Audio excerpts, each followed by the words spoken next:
Thank you. Teaching and Learning, Ms. Lindquist, Assistant Principal for Curriculum Instruction.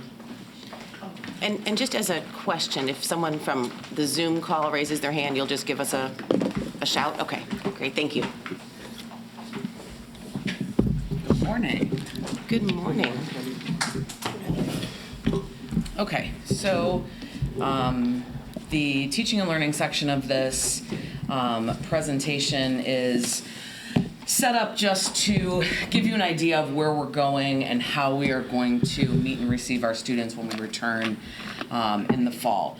I think the Board of Education has seen some of my portion of this presentation as we presented quite a bit of the teaching and learning section to staff members before they left for the summer, because there are certain expectations embedded within our teaching and learning for next year that we wanted to give people an opportunity to work on throughout the summer and embed into their practice. So as Dr. Skinkis mentioned, the new normal is going to be in-person learning, and I think the first question that people are going to ask with regard to teaching and learning is remote going to be an option? And the answer to that is yes. Sort of, in a way, but not like what it looked like last year. A student who is unable to be vaccinated due to medical issues or whatever the case may be, who is not able to come into the building, will have an opportunity for remote learning. West 40, the intermediate service center that serves our area, along with, I knew the number of schools that we served at one point as a board member, but I don't remember exactly. I want to say maybe 41. 41, yes. Is that what it is? Yes. Very good. Somebody added on after they made the name, right? There we Last go. 41. 41, yes, okay.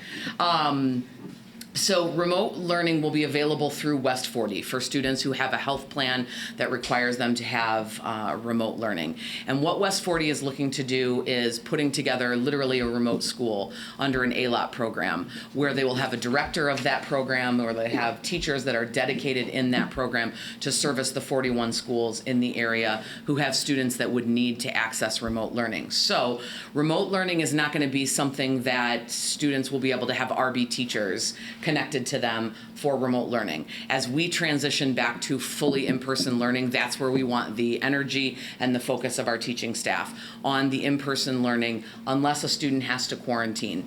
And then we are looking at how we can make live streaming of courses available to students only in the case of a quarantine. Not, I woke up this morning and I kind of have a stomach ache, so I need remote learning today, right? We're trying to really transition back to full in-person learning, and West 40 is looking to be a support to all of the area school districts in that way.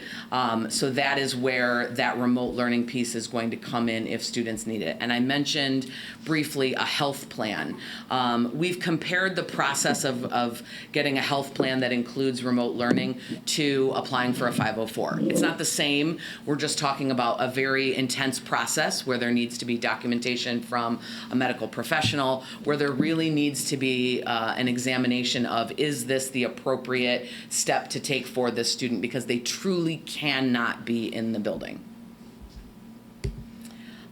So after we answer that question of remote learning, and I know that the Board of Education has seen this on the next slide, the idea of reframing the conversation, and I want to say it again publicly and keep saying it, this idea, there's been so much talk about learning loss and all that's been lost throughout the pandemic, and there's also been some research recently that looks at the negative impact of talking about learning loss can have on a student, specifically with their social emotional learning, right? We're talking about the fact that, oh, you're starting back and you're already at a deficit. You're already in a ground hole that you have to dig out of. They didn't know they even were. Right? We want to try to squash that. And so we're really talking about, and this was, I stole this from a book by Fisher and Fry with John Hattie, the idea of the rebound, with the idea of coming back from the pandemic and really looking at what happened during the pandemic, learning-wise. Where are our students comparative to where a typical student should be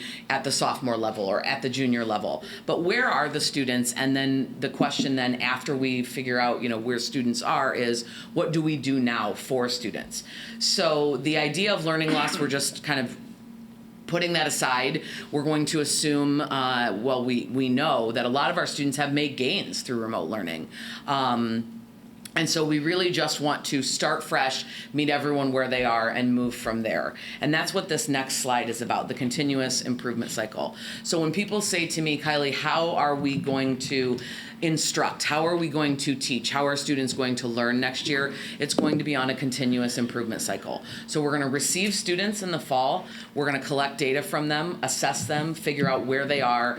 We're going to respond to what the assessment tells us. We're going to progress monitor them as they are going through instruction throughout the year, and we're going to adjust our instruction and our intervention based on the data we collect. So a continuous collection of data where we are receiving information from students and we are acting and reacting accordingly. So when you look at slide number 9, the analysis of current student performance, in order to be able to engage in that continuous improvement cycle, we need some assessments to drive that instruction.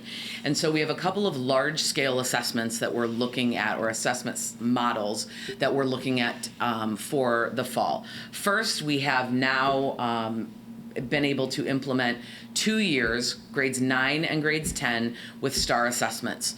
STAR assessments from Renaissance Learning we purchased last year, of course.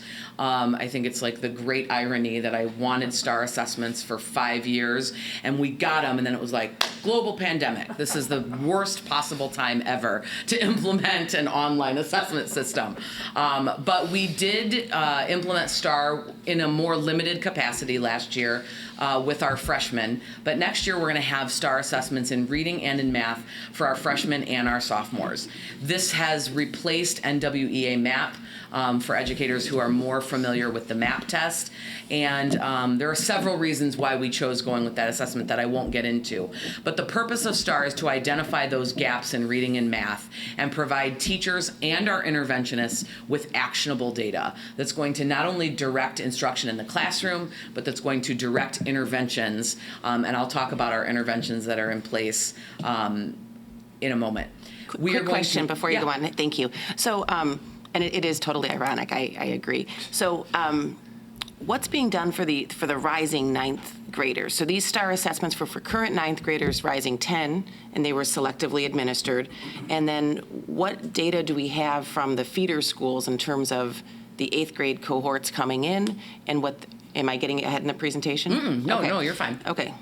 We have, so at the 8th grade level, they still do NWEA MAP. Yeah. So we do have MAP data. It is not as robust as it has been in past years. Normally, when we would give MAP data, for example, or when we would give a MAP test, for example, if a student was absent, we would track them down. We would find them. We would be dragging them into this room and be getting them to test. So the data is there.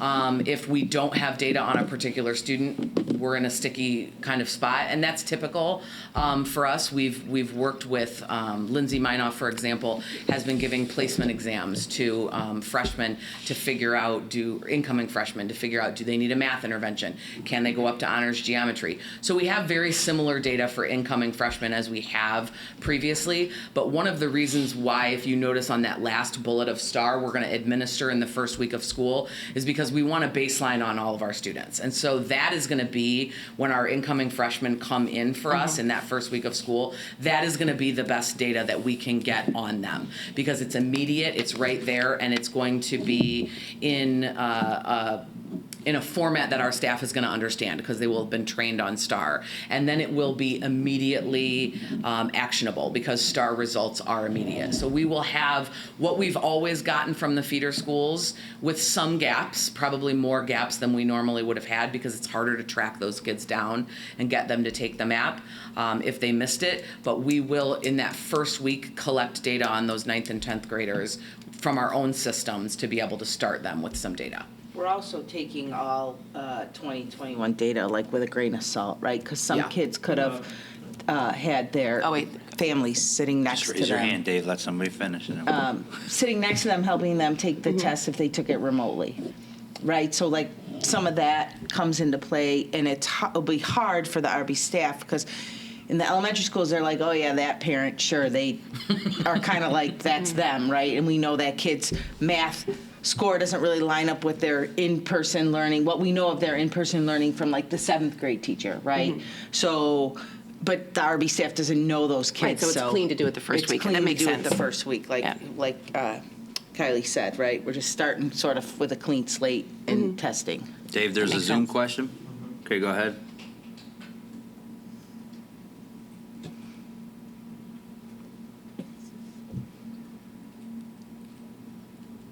Oh, it's Ryan.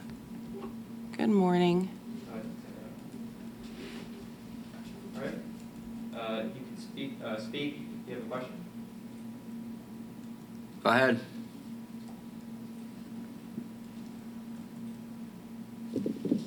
Is it Laura or is it Ryan?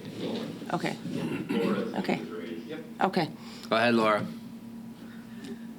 So with the STAR data, we used to get a presentation of where the school stood nationally. Will we have that as part of our presentation so we know where the district stands at some time this year? STAR data is local data, like Yeah, for STAR data is classroom local and data. performance. They're still going to do the PSAT data, and we should have a report for that at the end of the year, in the fall. So this October, we'll see how last year's juniors did on the PSAT. We'll continue that presentation that you're used to.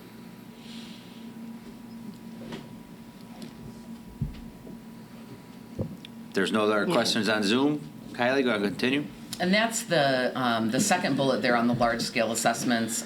We are administering a PSAT 9, a PSAT 10, and a practice SAT in the fall, so that we also have the PSAT suite data, because we can also, along with STAR, we can also predict or look to try to predict where a student will be falling on their SAT as well. So we want to do classroom data that's more actionable in the way of STAR, but we also want to take a look at that PSAT suite data so that we can get close to what those college readiness skills look like. So we're supporting students on the classroom level, but we're also supporting students long-term as they're moving toward that SAT in their junior year. So in the months of September and October, we're going to administer the PSAT 9 and the PSAT 10.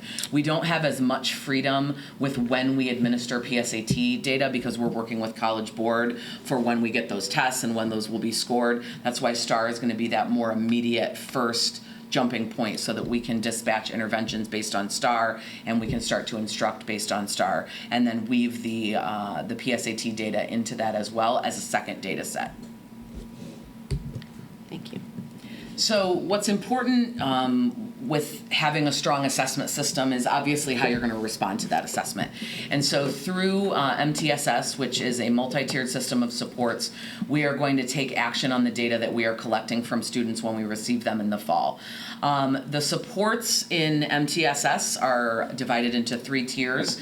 Tier 1 supports, or interventions, being those things that we do for every student. Every student gets this level of support at the Tier 1 level. When you move into the Tier 2 interventions or the Tier 2 supports, that's where we're adding additional supports for students who are not responding or not growing at that Tier 1 level with just the baseline supports that everyone gets. And then as you move into the Tier 3 data, or the Tier 3 interventions or supports, you are looking at your most intensive supports, students who are still struggling after everything that's been put in place at Tier 1 and Tier 2, and more than likely at the Tier 3 level, we're talking about individualized support. A student checking in and checking out with a staff member, for example, or a student's IEP team evaluating specific needs that a student might have once we get to that Tier 3 intervention.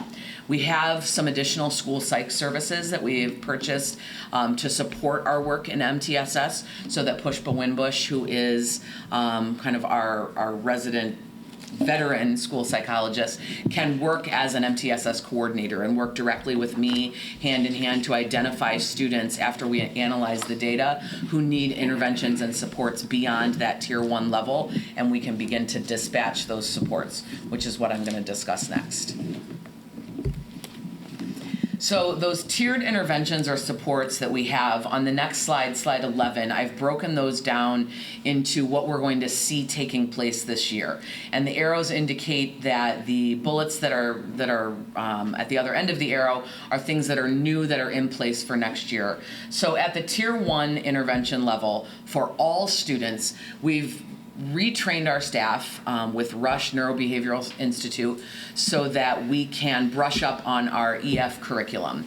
Years ago, predating me, I think it was about 10 years ago, Rush was here and RB was one of the first schools that Rush Neurobehavioral Institute partnered with to support an EF curriculum for high school students. We are still used as we retrained. We found out Rush still uses us as their exemplar, as the first school. So RB's initial data is still in their presentation when they come out and they train people, because we really were their first partners in examining how an EF curriculum can really support high school students. So 10 years later, we're coming back to that, right? We've trained all of our staff, all of our teachers, all of our paraprofessionals, school psychs, guidance. Everyone is involved in the training to know the common executive functioning routines that are going to be expected in all classrooms to support students next year. Along with those EF routines, we have established a set of common academic routines that we expect our teachers to engage in with regard to our students each day, so that when students walk into a class, there is a routine in each classroom that feels very similar to them. That is an EF practice in and of itself, so it's an additional way that we're supporting EF, and I'm going to talk through some of those as I move on. So that's at the Tier 1 level for every student. Some new Tier 2 interventions, in addition to some of our traditional intervention courses like reading or pre-algebra, we have concentrated some FTE in interventionist capacities. So we are going to have math and reading pullouts taking place at the grade 9, 10, and 11. And we are also going to have something that has been a Tier 1 intervention, Homework Hangout, which Pushpa Winbush has kind of spearheaded and really worked actually with Dr. Smetana when Dr. Smetana was the principal to get that up and running as a space where students can go and get support when they are doing assignments for a class or when they're working on long-term projects, or maybe when they just have a hard time going home and doing their assignments at home. There's a space here where they can stay, where National Honor Society students are there to help tutor, where we give them some snacks and we encourage them to just be here and get their work done with us so that we can support that. Kylie. Yeah. There's a Question Okay. on Zoom. I can tell when Let's there's let a her question finish because I with see all Tier of your 2. eyes go this way. I know. Did a nice job just raising your hand. Who's got the hand up, Dave? That's Ryan Fenworth, me. Okay, go ahead, Ryan. So on the Tier 1 supports, I'm fully on board with the Rush curriculum for executive functions, and then obviously the common routines. I guess I'm going to use my own experience, but how much is this going to be something that we're going to ask the teachers to develop and take ownership of in their own practices versus the common, I guess with the common routines? Is this something that we expect hard line for teachers to go step by step, or are we going to give them space, and I'm going to suggest through PLCs or other time at the beginning of the year to build something in, and how much does it need to look uniform versus they can self-report to admin and or their colleagues what they're doing so that they can share in the successes. I know I'm looking at my own practices going back into what is normal school and hoping that we provide some space for teachers to see what was working prior, but also assuming that each classroom is going to look a little different in terms of how to engage students and turn their minds on and get them into those executive functioning routines. And so I'm kind of curious just to know what language or direction is going to be given to the teachers to get them to develop practices that are best utilized among the student population and shared among the teachers themselves. So more from the professional development or institute day, I'm kind of curious to know how it will be addressed to them, if that makes sense. Mm-hmm. Yeah, that makes perfect sense. So this has already been addressed to the teachers. This is something that we've talked about with the teachers in May before they left for the year, where we presented what those common, and I'll get to the common routines in a moment, but we presented the expectations for what the common routines needed to be to the teachers for that very reason. What Mr. Venhorst is speaking of, one of the things that RB teachers are very used to and that we celebrate quite a bit is the autonomy of the teacher. So everything that we're doing in terms of the common academic routines and the support for the EF, there is a little bit of standardization because there needs to be for that routine, and so that there is at least a bottom expectation, but there is also autonomy in how those expectations are carried out. And one of the things that we did, or our intention behind giving people a heads up in May, was so people could begin to have those conversations with their colleagues, with their departments, about what has worked, what have I done in the past, and so they can start to brainstorm and share ideas. So taking that a little bit further and trying to create that space, and I like the language that you used there, Ryan, to create that space for teachers, we created 2 workshops for teachers. We've already had one that took place in June and one will take place in August, where any teacher who wanted to was given curriculum hours, summer curriculum hours, to come into the building with our experts, with me, with our instructional coaches. Our EF team was there to come in and begin to talk about or work on what does this look like in your classroom. Space to ask questions of people who are those EF experts. We have a great executive functioning team here in the building. And really what I noticed at that first workshop, because you don't know what it's going to look like when you start something new like that, right? It really did end up being a very collegial and collaborative conversation about what do you do in your classroom. There are math teachers there, and the foods teacher was there, and people sharing ideas about how does this work? How does this work in special education? What do students do in study skills that might support executive functioning? So it was a time for people to gather and come together and talk about what has worked for them in the past, and start to look at, with the support of the EF curriculum, because it's got a wealth of ideas for lessons, start to look at what do I think this might look like in my classroom in a collaborative setting. And I believe, I want to say there were about 15 teachers that came to the first one, and I have about the same number, if not a couple more, signed up for the August workshop. Teachers could come to both. I have a couple teachers who are coming to both workshops, and like I said, it was open to everyone on the staff, and it really was just a workspace, a space to bounce ideas off one another and really talk about how is this going to look in our classroom. Because, as I mentioned, we want to set the baseline expectation, but I want your classroom to be your classroom. I taught for long enough to know that when someone tries to force a teacher in a box that doesn't fit them, their instruction becomes disingenuous. And that's not successful instruction. So to answer your question, Ryan, it really is both. It's a baseline of expectations that you'll see, and I'll discuss in a moment, but it also is very much giving teachers the freedom to use a format of meeting those expectations that works for them and feels appropriate for their course, for their level, and for their student population.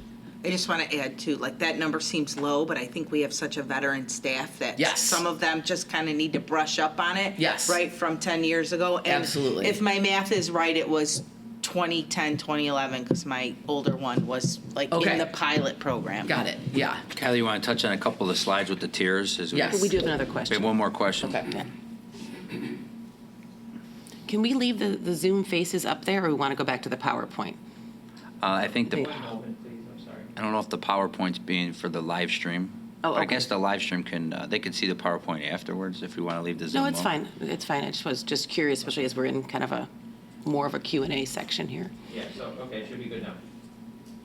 And if some of these questions are better to be held, I'm fine with that too. I guess one of the things that I'm anticipating in this return as we attempt to rebound is a lot of, I guess, struggle for teachers and students to re-engage. And this is an anticipation, we don't know. But I'm curious on the front end, how much are we going to be looking for time for teachers to meet? And I guess that's why I brought up PLCs.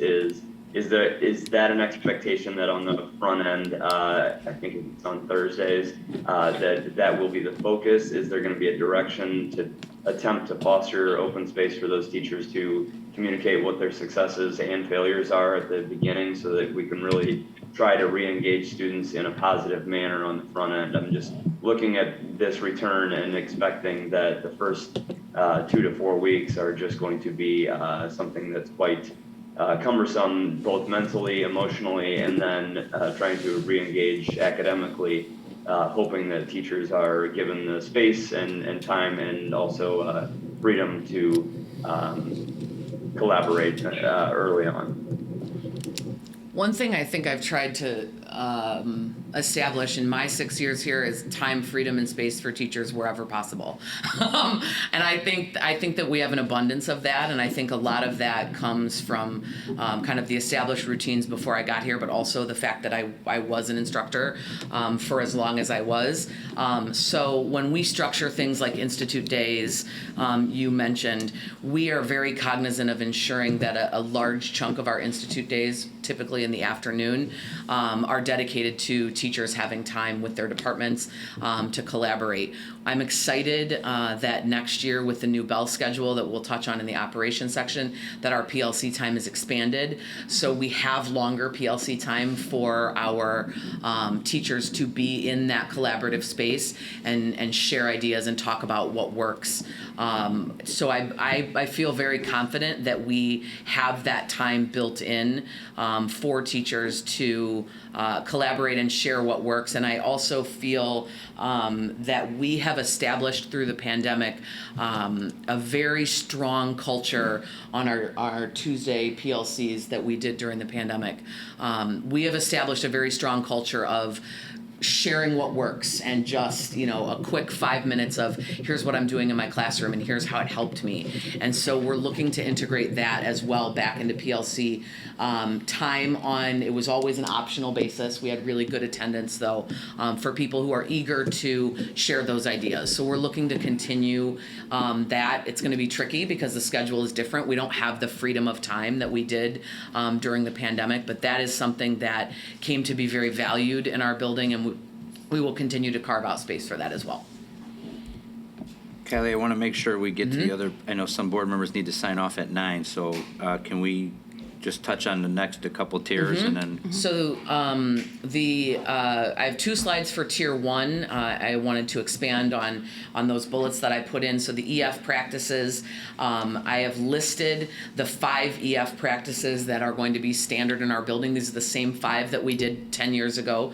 Number 4, we just changed the wording on a little bit because it was long-term storage where kids were keeping folders of paper and notebooks in teachers' classrooms 10 years ago. So now we're talking about materials management and how do you manage a Google Drive so that you can actually find something that you did in there. It's a good lesson for AI everybody. search, Right? that's how I manage my drive. So those 5 practices are the ones that we are going to be using across the building. We have, our teachers were hungry for the color coding system to come back. And I should note, all of these EF practices and the resurgence of EF at RB is a teacher-initiated action. Our EF team is comprised of people who were here 10 years ago when we were doing really strong work in EF, and people who are embedded in that understanding, like our school psychs, some of our special education teachers. So this is something that for a couple of years now has been a call from our teachers, and this is the perfect time really to bring it back when everyone is coming back, figuring out how do we do school again. I put the color codes there because you never know who's watching. This will be sent to parents and families also, but parents always want to know, if I buy school supplies, do I need, right? So I wanted to make sure the colors are there so someone who's watching this meeting can see how that color coding system works. So this is the... And again, it tracks with the feeder schools. Yes. Okay. This is the fundamental EF practices that we're going to see in all of our classrooms. The next slide are those common academic routines that I mentioned. So we're asking that teachers are greeting students and receiving them. There's a lot of research that shows, especially with SEL, that just talking to a kid, hello, Ramona, how are you? You get a sense of what is going on with that kid for the day, and you can level set what's going on in the classroom. We want every teacher to have some sort of anchor, and here's really where the autonomy comes in. I've seen this done in classrooms in a variety of ways. In my classroom, I always did it as a PowerPoint slide, and I have lots of teachers who do this as a Google slide. Some teachers still write it on the board, and that's okay too. Some teachers use a page right out of Schoology, where they direct students to the objective for the day, the agenda for the day, the bell ringer, the assessment for the lesson. So there is something that anchors students in, here's where I am, here's what I'm doing, what is expected of me, and what is going to happen at the end of this. We want teachers to have a conscious wrap up. So to the degree possible, right? I know that there are some days where you are running out of your physics class with your hair on fire because the experiment went right up to the bell, and this might not be possible every day. But 160 out of 180 days, there's a conscious closing of the lesson where students understand this is the final thing that we're doing today, this is what it meant, and this is what I have to look forward to. Again, getting students into those routines of really understanding, here's what we're doing, here's why we're doing it, and here's what we're going to do next. And then some sort of exit, some sort of formative exit where you are checking in with your kids before they leave the classroom. Whether it be the classic thumbs up, thumbs sideways, thumbs down. How comfortable do you feel with this concept? Or write on a Post-it note how comfortable you feel with this concept and stick it on the board as you're leaving the classroom, so that the teacher is constantly collecting feedback from students about how they are doing. It doesn't have to be a quiz, and this is again where some of that autonomy comes in. It can be in any manner that you want to take the temperature of your students, but as long as you are taking the temperature of your students. The name of the game this year is going to be a clear understanding of what students know and what students can do. And if we don't have those two things, we're going to be paralyzed. So we want to routinize checking in on that every day. Homework Hangout, right? The two Tier 2 slides deal with those Tier 2 interventions for students who might be struggling after those baseline services have been met. So a student who is failing more than one core academic course will be mandated to go to Homework Hangout. Now, I'm not going to show up at their class and drag them kicking and screaming there. I might show up and nicely encourage them to come, but mandatory to the degree to which we can make it, right? The expectation will be if you are failing more than one academic class, we have you somewhere where we are working with you to try to get that grade up, where we are in communication with teachers, where we are having some tutoring situations to really help students come out of that hole and really get ahead. And then the second, like I mentioned, we have dedicated 1.0 of our total FTE for pull-out interventions for next year. And this is what I'm really excited about. We have some incredible interventionists who are going to help at the 9th, 10th, and 11th grade level, collecting students, bringing them in for small group instruction to repeat concepts, to reteach concepts, to give them an opportunity to work together and relearn concepts. And again, all based on that large-scale assessment data. So once we do the STAR testing in that first week of school, we are immediately going to be able to start scooping students up before they get into a situation where they're failing. And then the Homework Hangout can be something that helps them, as if they are still struggling. And then I mentioned Tier 3 academic interventions. Tier 3 is really the one-on-one level. A student who maybe is not still being successful with small group pull-out instruction, maybe needs some one-on-one tutoring, maybe needs some adjustments in their programming, maybe needs a check-in or a check-out with a staff member. So a much more individualized program at Tier 3, and that is something that is very typical for RB already. That's why it's not flagged as a new intervention. We're really looking at making more robust interventions before we get to Tier 3 so that we have fewer students who need that Tier 3 intervention, because we're addressing their needs already at Tier 1 and Tier 2. In special education, Ms.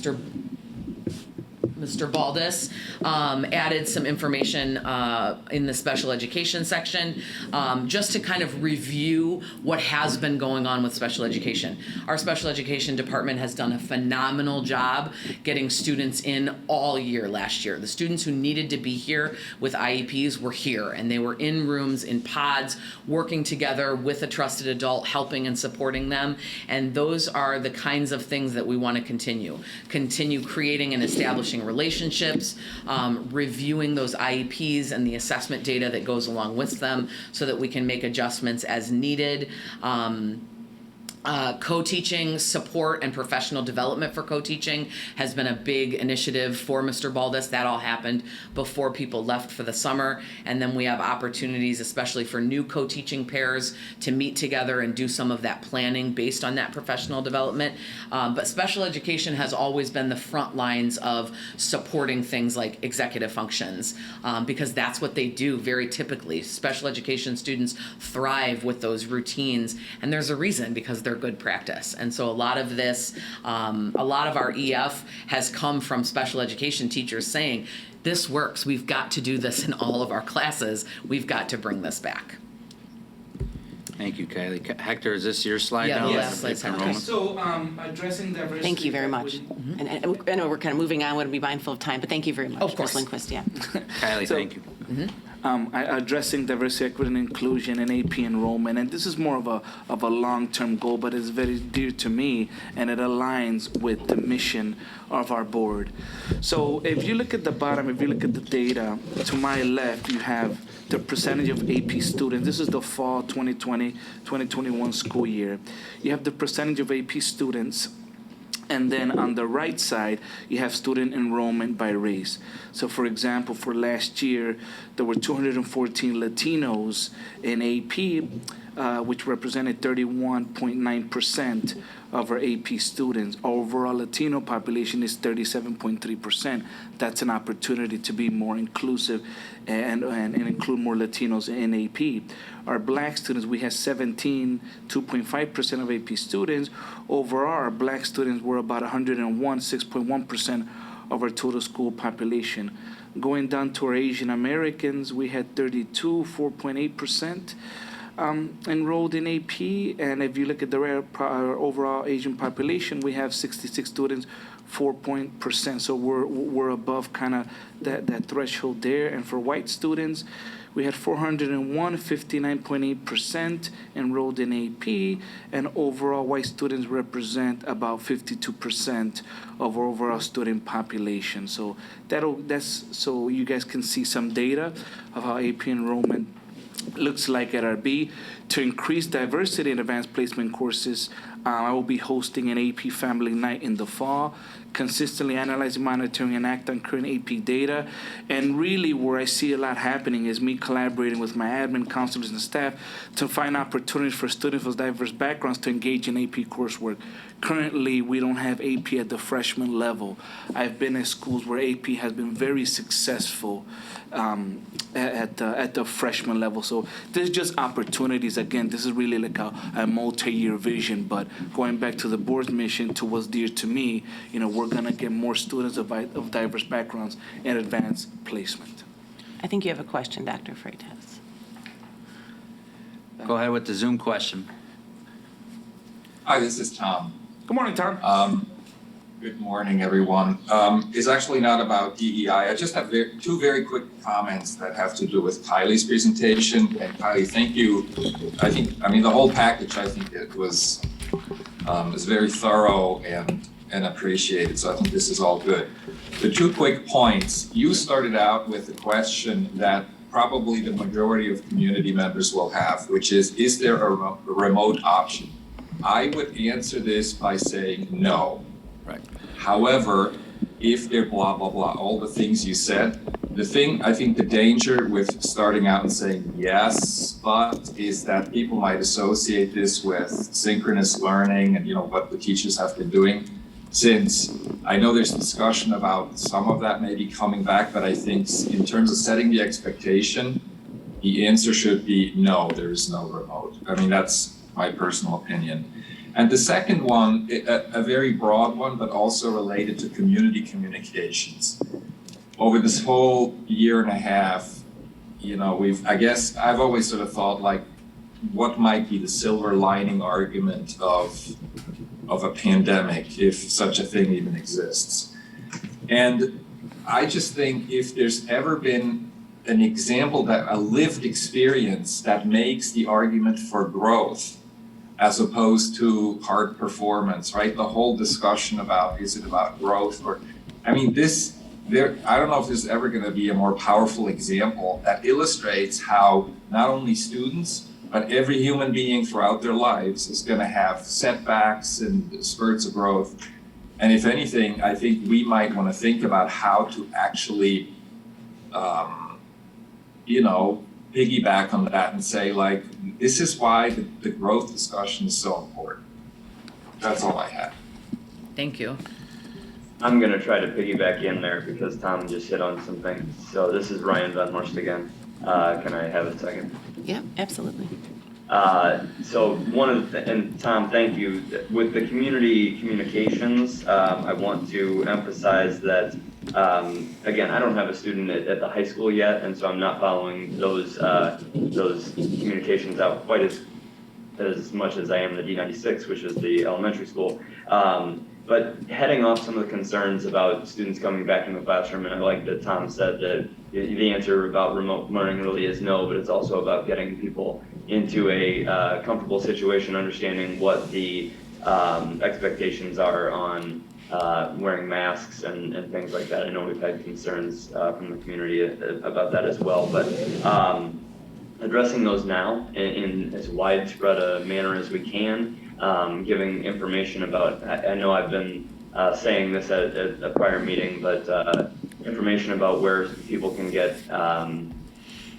more scientific information about getting vaccinated, and also sharing our vaccination rates. I know is whether we can collect the data on who is vaccinated, and I understand there's going to be some issues on people's concerns. But that number one is a huge thing in communicating with the entire community about what the expectation is when we come back. So thank you for that. And then the second one, I was going to save this for discussion at the end, but because Tom just kind of mentioned something that I was thinking of, is we can go back to the 2018-2019, which was our last full school year model, or look forward. And this is an opportunity now to in what we're doing and reconnecting, but I think it's going to be very difficult that, like I said, the first 2 to 4 weeks as students try to re-engage. And so getting everyone, including, and I'm the teachers as the front line, to engage with students and create an atmosphere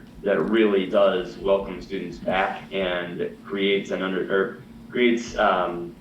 some enthusiasm, but also an understanding that we are going to have some major fears and some people that are ready to be back and go back to what normal life was, and finding a classroom dynamic that is going to allow for everyone to quickly adjust back to a new normal and also feel comfortable as possible. And so I guess I'm looking at this concern of both fears and also anticipation to create a collaborative environment. And so I guess I'm kind of piggybacking. There's not necessarily a question involved in there, but going off of what Tom said is communication with the community, and my fears that we're going to see a wide spectrum of people's comfort level being back. So anyway, I'll leave it at that. There's two So other if I could- questions, I think. Are there two more? If I can jump in quickly on the communication piece, I think as a board, we should be, at our July meeting, I'd like us to have a discussion about communications and how we're sharing information that this district is doing out with the community. I think there's some real opportunities to be positive and talk about the good things that are happening here that sometimes they get lost in translation through social media and other things. So I think we have an obligation, but also an opportunity to be talking about some of our communication strategy in July. So I'll put that back on Dr. Skinkis, and we can talk about this at our July meeting. Not to take away from anything else that Ryan or Tom said, but I think that's just an important piece for next steps. And were there more questions? I'm sorry. Yes, there's Okay. two more. Ms. Gaska? I have a question related to the, good morning, everybody. Good morning.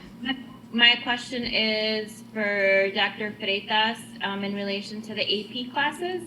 I'm wondering what barriers have been identified as to why underrepresented communities are not enrolling in these AP classes. I know that you listed on there an AP night for parents, and that leads me to believe that it's just reluctance on the part of parents to sign their students up, or is it academic barriers?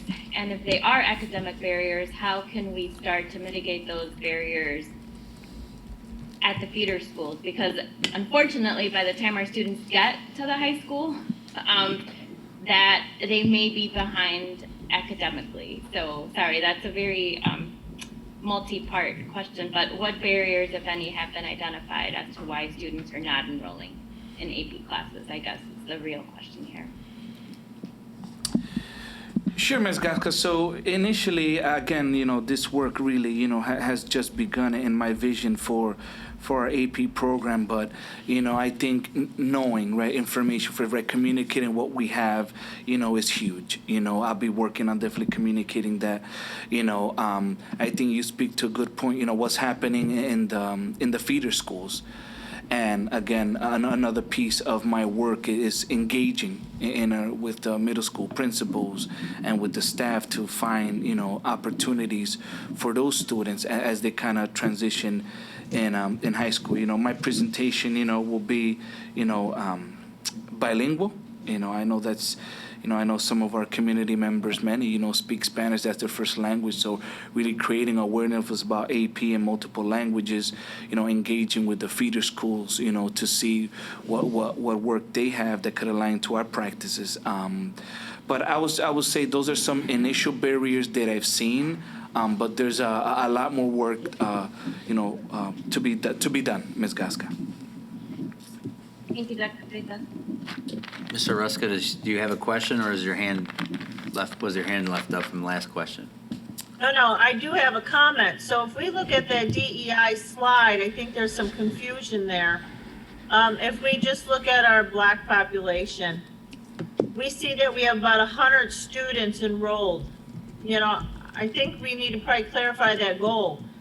So if we have 100 Black students, we can maybe assume that there's 25 Black students in each grade, and then we're showing that out of the Black population, 17% have been enrolled in AP classes. No, it's 2.5%. 17 students. No, it's 2.5% out of the whole pie. But if you look at the percentage of Black students, 17% of Black students are in AP classes.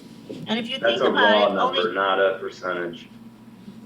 The way this chart is done is not clear because if you look at the raw number, it says that the raw number, 17 students are in AP classes. If we assume that they're spread evenly, there's only 50 students that are junior, senior. That's a high number of Black students given their population. So I don't think that I know that these numbers are not correlating. And just based on raw numbers, you're never going to have an equal percentage of students in here. If we look at Asia, just look at the Native Americans, Native Hawaiian students. We have literally 3 Native American students in the school. Raw number, 2 of them are in AP classes. That's almost 100% of that population is taking AP classes. So that percentage of those Native Americans taking AP classes is higher than white or any other nationality. If you look at, the only one that kind of compares, if we look at our Latino population, we have raw numbers, 620 Latino students. We have 1/3 of our Latino students in an AP class, which is excellent because you would assume that 300 of those students may be junior, senior, and yet almost more than half are taking AP classes, which says that maybe some sophomores are even taking AP classes. You look again, this is a little confusing. We have 7 Okay, so and our American Indian or our Hawaiian students, here's just shows you the statistics are off. We have Native Hawaiian students. We literally have 3 in the building. 2 of them are taking AP classes. So that is 66% would be out of that population are taking the AP class. That's pretty good. But out of the whole portion of who's in AP, yes, they're only 0.3. But if you do the statistics that way, when you have 3 students, they're never going to be equal. But in representation of their population, they are ahead of all the other populations. Percentage of AP eligible. Clearly, you guys see this. Yeah. Yes, No, absolutely. You're absolutely correct in that percentage on the left-hand side is based on the total number enrolled in AP, but technically, even if you used 100 African-American students and 17 enrolled, 17% of our African-American students are taking. Right. Versus 35% of the So Dr. Latino and Freitas 46 needs of the to, white. if you can, just maybe, we need to probably clean up that chart a And little so bit, that or add what a is third the column. goal? So if we're looking at our junior, senior in the population, because freshmen, there's only a few AP classes. Freshmen have no I AP think you want to classes. clarify your goal and be careful with your statistics. This slide is not doing justice to what your goal is. I'm just saying. Yeah, no, I think it's a good point. It's a great point. So I think the stats need to be cleaned up here and show as a percentage of eligible. Is that what you're saying? As a percentage of eligible AP students? Right. Well, ineligible and of the population. When you have 3 students in an entire population and 2 out of 3 are in AP, you can't get much better than that because the assumption out of 3 students is maybe all 3 are not junior, senior. I would think you almost have 100% of eligible students. So what are we trying to say here? Are we trying to say that we want an equal percentage of eligible students per population group? If that's what we're trying to say, we definitely need new stats. Dr. Freitas, this was your goal. What are you trying to accomplish? You The want some more overall work on that? Yeah, of course. No, to really to increase representation. Overall throughout the every grade level with the population. That's really the goal. But you're never going to have equal, Dr. Freitas, because our populations are not equal. So what we need to say is that out of every population of eligible students, what percentage of that population, so if you want a 30% or 50% of every population in AP, that's going to look different than this chart. Absolutely. Yep. Because you have 50% representation in your Asian community. And I don't even know if that's, of eligible students. So I think we need to do some work on those numbers. I know we do. We have Okay, I'm another done. question, Ms. Gaska. Thank you, Ms. Haruska. Sorry, I was just going to add to what Laura's saying, and I agree. The stats definitely need to look a little different, only because 40% of all of the RB students are enrolled in AP, right? But yet it's close to 60% of the white students that make up that population. So while it's never going to be equal, Laura, I think it needs to be equitable. So yes, I agree. Thank you for bringing that up. If we want to play around with stats, that's like the easiest thing to do, right? Data, you can spin it in so many ways, but at the end of the day, we just need to ensure that our students are getting a fair shot at signing up for these AP classes. And again, I go back to my original point. Are they not signing up because of a lack of interest, a lack of communication to parents, or is it because they don't qualify academically? I think that also needs to be included in this outreach effort. Because if it's lack of academic preparation, then we have a bigger problem on our hands than just getting the parents to come out to an AP night. So let's really think about that. Lorena, I'm just going to say we got to be careful with the numbers because there will be more white students in AP classes just because that population is so much higher. You got to look at the percentage of eligible students per population. That's where you got to find parity. I think Laura, except when you take the number of white students and compare it to the entire population of students that are not white, it's about 50-50. So let's make sure that it is an equitable representation is all I'm saying. But it goes even back to, is it academic? Why are they not enrolling? And that's where I think that we can have a bigger impact, is that academic preparation that we need to ensure our students are receiving so that they can, if they so desire, sign up for these AP classes. So what I'm hearing is we need to have a follow-up discussion on the AP class. This data needs to be revised to be perhaps more appropriate, but then we want a more robust discussion about how do we actually move the numbers once we get those baseline numbers. So I think we can put a pin in that, and we know we have to come back to that at some point. This is probably not the forum today, but I do think it's an important discussion to be had, certainly. Thank you, Deanna.